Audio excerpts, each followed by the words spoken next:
Well, the Jags fell to the Texans after losing their edge in the final 2 minutes of the game. Here to talk about it is News4Jax sportscaster Alessandra Pontbriand. Good morning, Alessandra. Good morning. How are I you? mean, what the heck happened in Houston? It's so funny. No, I shouldn't laugh. I shouldn't laugh. It's not funny. But it's kind of funny because you're like, really? Did that really just happen?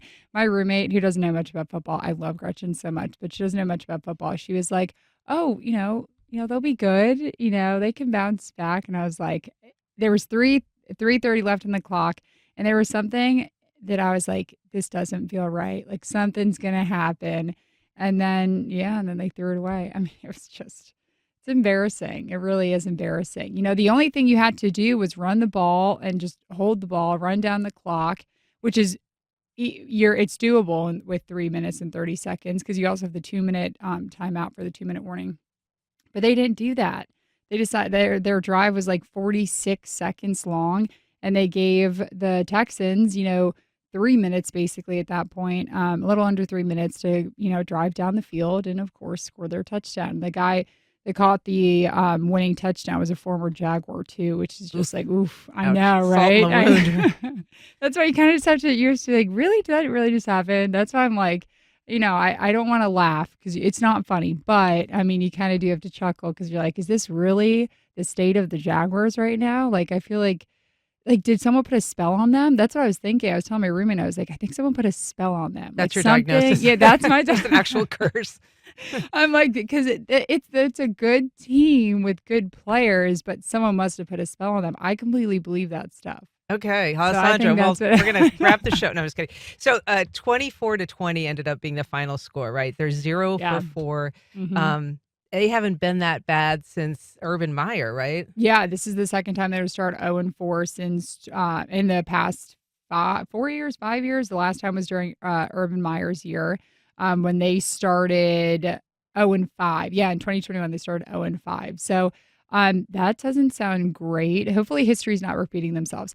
Here's the thing: they have the Colts this Sunday, and I maybe call me crazy. I'm gonna pick the Jaguars in that, which is like, why would you do that? But I really think that the Jaguars are kind of like they're not even on their backs aren't even to the wall. Their backs are on like the rock bottom right now, you know?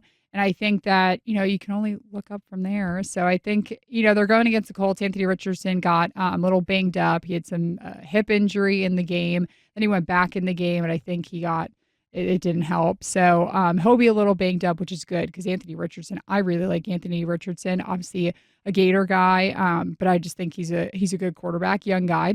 But I do think being at home, Tom Coughlin's going to be inducted into the Pride of the Jaguars this week. So hopefully he can bring some good vibes and maybe ruin this curse. Break the curse. Break the However curse. you do it, break the curse. What about Coach Peterson? I mean, we heard some questions at the presser after the game where people were asking about his future. I know Yeah. that my husband was certainly mentioning that at the end of the game, but he didn't seem to take the bait on that at all.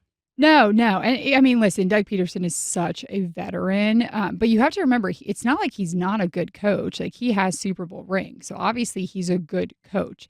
But what's going on around him? Are the players not understanding what he's trying to say? Are the assistant coaches not on the same page? He said, that he thought the Press Taylor called a good game, but, coaches can only do so much now. Players have to go play, which I thought that was kind of telling.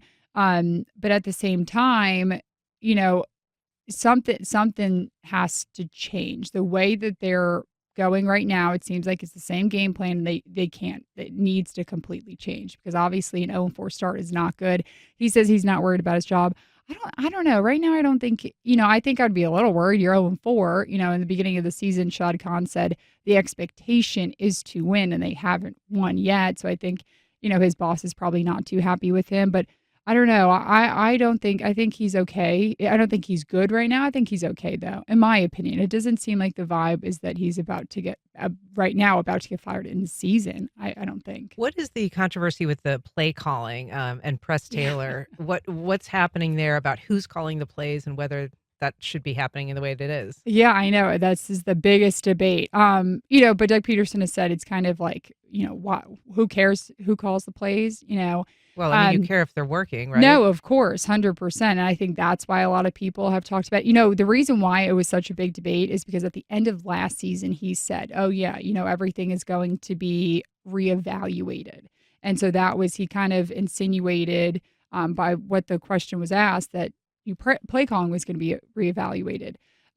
Press Taylor is calling the plays, but Doug Peterson is an offensive guy. He used to call the plays for the Jaguars until I think the second half of 2 seasons ago, 2022, is when Press Taylor started picking up a calling plays. So, it's definitely a point of contention, I think, for all of Jaguars fans.